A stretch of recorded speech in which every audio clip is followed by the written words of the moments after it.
equations are.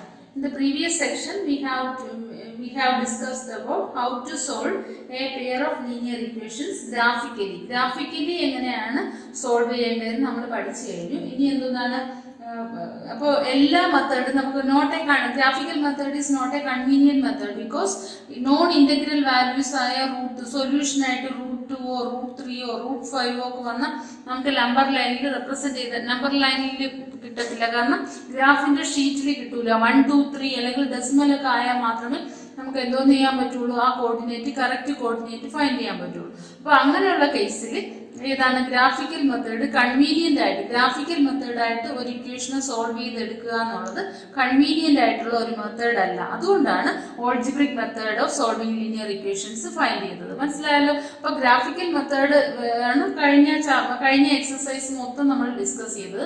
Solutions find ചെയ്യാനും graph draw ചെയ്യാനും എല്ലാം പഠിച്ചു കഴിഞ്ഞു. ഇനി നമുക്ക് പഠിക്കേണ്ടതെന്ന് പറഞ്ഞാൽ ഇതെങ്ങനെ ഓൾജിബ്രിക്കലി സോൾവ് ചെയ്യാം. അത് ഇൻകൺവീനിയന്റ് മെത്തേഡാണ് ചില കേസിൽ, എല്ലാ കേസിലും അല്ല, ചില കേസിൽ കൺവീനിയന്റ് അല്ലാത്ത മെത്തേഡാണ്. കാരണം √2 √3 √5 ഇങ്ങനെയുള്ള നമ്പേഴ്സ് തന്നാൽ അതിന്റെ വാല്യൂസ് നമുക്ക് എന്തോന്ന് ചെയ്യാൻ പറ്റില്ല, ഗ്രാഫിക്കലി സൊല്യൂഷൻ എടുക്കാൻ പറ്റില്ല. അതുകൊണ്ടാണ് എന്തോന്ന് ചെയ്യുന്നത്, algebraic method of solving linear equations പഠിച്ചു കഴിഞ്ഞു മെത്തേഡ് ഫൈൻഡ് ചെയ്തത്. അപ്പൊ നമുക്ക് algebraic method of solving linear equations ആണ്. അതിൽ ഫസ്റ്റ് സബ്സ്റ്റിറ്റ്യൂഷൻ മെത്തേഡ്.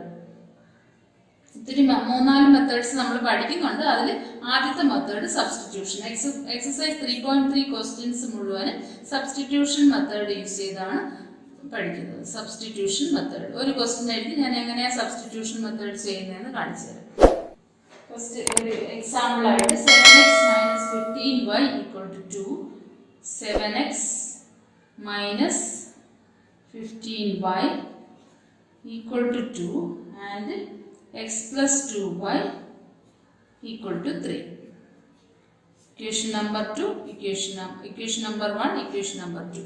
ഈ രണ്ട് ഇക്വേഷനിൽ നിന്ന് എക്സിന്റെയും വൈന്റെയും സോൾവ് ചെയ്യാനാണ് ക്വസ്റ്റ്യൻ ചോദിക്കുന്നത്. എപ്പോഴും അങ്ങനെ ആയിരിക്കും. സോൾവ് ചെയ്യാനാണ് നമുക്ക് ഇഷ്ടമുള്ള മെത്തേഡ് യൂസ് ചെയ്ത് അവർ ചിലപ്പോൾ എടുത്തു പറയും solving by using substitution method അല്ലെങ്കിൽ ക്രോസ് മൾട്ടിപ്ലിക്കേഷൻ മെത്തേഡ്.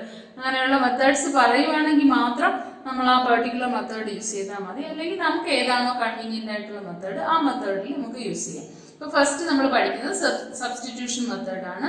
അതിൽ ഫസ്റ്റ് ഇക്വേഷൻ ഏതാണ്, 7x - 15y = 0 and x plus 2y = 3.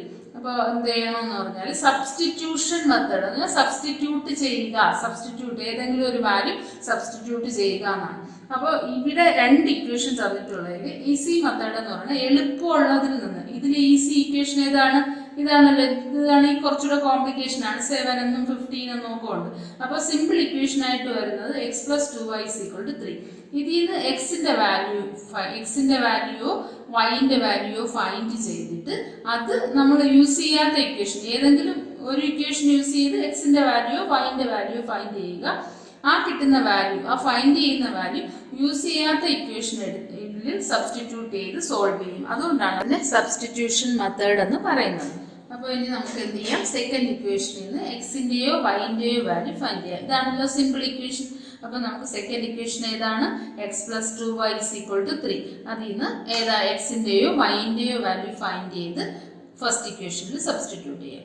അപ്പൊ എന്താണ്, യൂസിങ് ഇക്വേഷൻ നമ്പർ 2 എന്തായിരുന്നു ഇക്വേഷൻ, x plus 2y = 3. അതിൽ നിന്ന് ആരുടെ വാല്യൂ കാണും, എക്സ് അല്ലേ കാണാൻ എളുപ്പം. x = 3 - 2y. ഇതിന് എന്ത് ചെയ്യണം, ഇക്വേഷൻ നമ്പർ 3 എന്ന് കൊടുക്കണം. ഇനി ഇതിന് ശേഷം ഏത് ഇക്വേഷൻ യൂസ് ചെയ്താണ് നമ്മൾ 3 - 2y എക്സിന്റെ വാല്യൂ ഫൈൻഡ് ചെയ്തത്, സെക്കൻഡ് ഇക്വേഷൻ. അപ്പോൾ x = 3 - 2y എന്ന് കിട്ടിയ വാല്യൂ പിന്നെ ഈ സെക്കൻഡ് ഇക്വേഷൻ ഏത് യൂസ് ചെയ്താണോ എടുക്കുന്നത് അതിൽ തന്നെ കൊടുക്കരുത്. പിന്നെ ഏതാണ് വേറൊരു ഇക്വേഷൻ, നമുക്ക് രണ്ട് ഇക്വേഷൻ ഉണ്ട്. ഇക്വേഷൻ 1 എന്ന് പറഞ്ഞാൽ ഈ ഇക്വേഷനിൽ വേണം സബ്സ്റ്റിറ്റ്യൂട്ട് ചെയ്യാൻ. ഏതാണ്, x = 3 - 2y. That is puttu ഇതിനെ 3 x = 3 - 2y എന്നുള്ള 3 എന്ന് കൊടുത്തു. Put 3 equation number 3 in equation 1. Equation 3 എടുത്ത് എവിടെ സബ്സ്റ്റിറ്റ്യൂട്ട് ചെയ്യുന്നു, 1ൽ സബ്സ്റ്റിറ്റ്യൂട്ട് ചെയ്യുന്നു. ഇക്വേഷൻ 3 എന്തായിരുന്നു, x = 3 - 2y.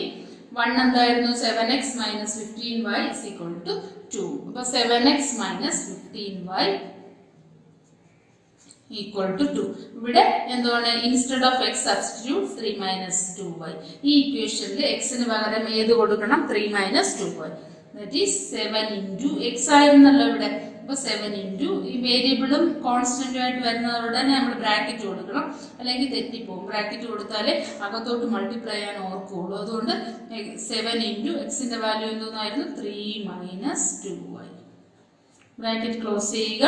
Minus 15y which is equal to 2. ഇനി എന്ത് ചെയ്യണം? എന്താണ്, ഡിസ്ട്രിബ്യൂട്ടീവ് പ്രോപ്പർട്ടി ആണ്. എന്താണ്, അകത്തോട്ട് മൾട്ടിപ്ലൈ ചെയ്യണം. 7ന് 3 കൊണ്ട് മൾട്ടിപ്ലൈ ചെയ്യണം, പിന്നെ 7ന് മൈനസ് 2. അതുകൊണ്ടാണ് ഞാൻ പറഞ്ഞത് ബ്രാക്കറ്റ് ഇടാൻ ഓർക്കണം. അല്ലെങ്കിൽ എന്ത് ചെയ്യും, എല്ലാവരും 7ന് 3 കൊണ്ട് മാത്രം മൾട്ടിപ്ലൈ ചെയ്ത് അങ്ങനെ തന്നെ ഇട്ടേക്കും. അപ്പോൾ എന്ത് ചെയ്യണം? 7ന് 3 കൊണ്ട് മൾട്ടിപ്ലൈ ചെയ്യണം, പിന്നെ അതുപോലെ തന്നെ 7ന് 2y കൊണ്ട് മൾട്ടിപ്ലൈ ചെയ്യണം. 7ന് 3 കൊണ്ട് മൾട്ടിപ്ലൈ ചെയ്യുമ്പോൾ എത്ര വരും? 21. അതുപോലെ 7ന് മൈനസ് 2y കൊണ്ട് മൾട്ടിപ്ലൈ ചെയ്യുമ്പോൾ minus 14y minus 15y which is equal to 2 എന്ന് കിട്ടും. അപ്പോൾ ഈ ഇക്വേഷനിൽ നിന്ന് നമുക്ക് ഏതാണ് എല്ലാം ഇൻ ടേംസ് ഓഫ് വൈയിലാക്കി കഴിഞ്ഞു. എല്ലാ വാല്യൂസും നമുക്ക് ഇവിടുന്ന് ഒരു അൺനോൺ വേരിയബിൾ മാത്രമേ ഉള്ളൂ. ഏതാണ്? y. നേരത്തെ ആയിരുന്നെങ്കിൽ ഇതിൽ എത്ര അൺനോൺ വേരിയബിൾ ഉണ്ടായിരുന്നു? എക്സും വൈയും ഉണ്ടായിരുന്നു. അതുകൊണ്ടാണ് സബ്സ്റ്റിറ്റ്യൂഷൻ മെത്തേഡിൽ ആ വേരിയബിളിനെ എക്സിന്റെ വാല്യൂവിനെയും കൂടെ നമ്മൾ y in terms of value calculate ചെയ്തിട്ട് ആ കിട്ടിയ വാല്യൂ എടുത്ത് ഇവിടെ സബ്സ്റ്റിറ്റ്യൂട്ട് ചെയ്യുകയാണ്. That is 21 minus 14y minus 15y equal to 0. 21 minus 14y minus 15y add ചെയ്യുമ്പോൾ എത്ര വരും? സെയിം സിമ്പിൾ ആകുമ്പോൾ എന്തോന്നാണ് ചെയ്യേണ്ടത്? ആഡ് ചെയ്യുക. പോളിനോമിയൽസിൽ ഒത്തിരി തവണ ചെയ്തതാണ്. equal to 29y minus 29y. Minus 29y എടുത്ത് ഇവിടെ സബ്സ്റ്റിറ്റ്യൂട്ട് ചെയ്യണം. അപ്പം ഇത് രണ്ടും കൂടെ ആഡ് ചെയ്തപ്പോൾ എത്ര കിട്ടി? Minus 29y which is equal to 2. ഇനി എന്ത് ചെയ്യാം? വൈയുടെ വാല്യൂ ഫൈൻഡ് ചെയ്യാം. 21 minus 29y equal to 2 എന്ന് കിട്ടി. ഇനി ഏതാ ഫൈൻഡ് ചെയ്യേണ്ടത്? ഇതിന്ന് വൈയുടെ value that is minus 29y equal to എന്ത് ചെയ്യും? റൈറ്റ് സൈഡിലെ വൈയുടെ വാല്യൂ കാണാൻ വൈനെ മാത്രം ഒറ്റയ്ക്കാക്കണം, ബാക്കി കോൺസ്റ്റന്റ് നമ്പേഴ്സ് എല്ലാം നെക്സ്റ്റ് സൈഡിൽ കൊണ്ടുപോകണം. അപ്പോൾ 21 എന്ത് ചെയ്യണം? നെക്സ്റ്റ് സൈഡിൽ കൊണ്ടുപോകണം. ദാറ്റ് ഈസ് ഓൾറെഡി ഇവിടെ 2 ഉണ്ട്. 21 ഇവിടെ വരുമ്പോൾ എത്രയാവും? 2 minus 21. Then minus 29y equal to minus 19, then y is equal to എന്തോന്ന് കിട്ടി? minus 19 by minus 29 which is equal to minus cancel out, which is equal to 19 by 29. That is y is equal to 19 by 29 is the answer. y യുടെ value നമുക്ക് എന്തോന്ന് കിട്ടി? 19 by 29 ആണ്. ഇനി എന്ത് ചെയ്യണം? എക്സിന്റെ വാല്യൂ ഫൈൻഡ് ചെയ്യണം. ഈ y യുടെ വാല്യൂ എടുത്ത് ഏത് ഇക്വേഷനിൽ കൊടുത്താലും നമുക്ക് എക്സിന്റെ വാല്യൂ കിട്ടും. എന്നാലും എന്ത് ചെയ്യണം? നമുക്ക് എളുപ്പമെന്ന് പറഞ്ഞ് നമ്മൾ തേർഡ് ഇക്വേഷൻ ഫൈൻഡ് ചെയ്ത് വെച്ചിട്ടുണ്ട്.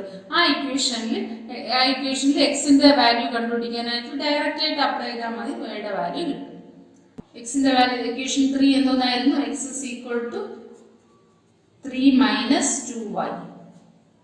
ദാറ്റ് ഈസ് 3 മൈനസ് 2yന് പകരം വൈന് പകരം ഏത് കൊടുക്കണം? 19 by 29. Then 3 minus 2 into 19 by 29 which is equal to 3 minus 19 into 2 എത്രയാണ്? 38 by 29. ഇനി LCM എടുക്കണം. 3ന്റെ LCM എന്ന് പറയുന്നത് 1. ടോട്ടൽ കോമൺ LCM എത്രയാണ്? 29. ഇവിടെ 1 ഉള്ളൂ. അപ്പോൾ എന്ത് ചെയ്യണം? മേളിലും താഴെയും സെയിം ആക്കാൻ വേണ്ടി 29, ഇതൊക്കെ ചെറിയ ക്ലാസ്സിൽ പഠിക്കുന്നതാണ്, 29 കൊണ്ട് മൾട്ടിപ്ലൈ ചെയ്യണം. 29 into 3 9 into 3 27. 2 into 3 6. 6 plus 2 8. That is 87 minus 38 which is equal to 9. പിന്നെ എത്രയാണുള്ളത്? 7 ഇന്ന് 3 പോയാൽ 4. 49 by 29. അപ്പോൾ എക്സിന്റെ വാല്യൂ എത്രയെന്ന് കിട്ടി? 49 by 29. ഇങ്ങനെയാണ് സബ്സ്റ്റിറ്റ്യൂഷൻ മെത്തേഡിൽ പ്രോബ്ലം സോൾവ് ചെയ്യുന്നത്. ഞാൻ ടെക്സ്റ്റിലെ എക്സാമ്പിൾ തന്നെയാണ് യൂസ് ചെയ്തിരിക്കുന്നത്. അത് യൂസ് ചെയ്ത് നിങ്ങൾ എന്താണ് വെറുതെ ഒന്ന് ചെയ്ത് നോക്കുക. സബ്സ്റ്റിറ്റ്യൂഷൻ മെത്തേഡ് മനസ്സിലായെന്ന് അറിയാൻ വേണ്ടി ഞാൻ ചെയ്യുന്നതിനോടൊപ്പം തന്നെ ഇനി വെച്ചിരിക്കുന്ന ക്വസ്റ്റ്യൻസ് തന്നെ ചെയ്ത് നോക്കുക. എന്നിട്ട് ഡൗട്ട് ഉണ്ടെങ്കിൽ അതിൽ അപ്പോഴപ്പോഴും നോക്കിക്കൊണ്ടാൽ മതി. ഇത് ഓൺ ചെയ്തിട്ടിട്ട് ചെയ്ത് നോക്കുക. അപ്പോൾ ഇതിൽ തന്നെ നോക്കി പഠിക്കാതെ ചെയ്ത് നോക്കിയിട്ട് കറക്റ്റ് ആണോ നോക്കുമ്പോൾ ചെക്ക് ചെയ്യുമ്പോൾ അറിയാൻ പറ്റും തെറ്റുണ്ടോ, എവിടെയാണ് തെറ്റ് ചെയ്യുന്നത്. അപ്പോൾ നിങ്ങൾക്ക് എന്താണ് ഞാൻ ചെയ്യുന്നത് കറക്റ്റായിട്ട് വർക്കൗട്ട് ചെയ്ത് ചെയ്യാനും പറ്റും, മനസ്സിലാവുകയും ചെയ്യും. അപ്പോൾ ഓരോ ക്വസ്റ്റ്യൻ ചെയ്യുമ്പോൾ എന്ത് ചെയ്യണം, നിങ്ങളും കൂടെ ആ ക്വസ്റ്റ്യൻ എടുത്തു വെച്ച് ചെയ്ത് തുടങ്ങണം, എങ്കിലേ മനസ്സിലാവും. ഓക്കെ.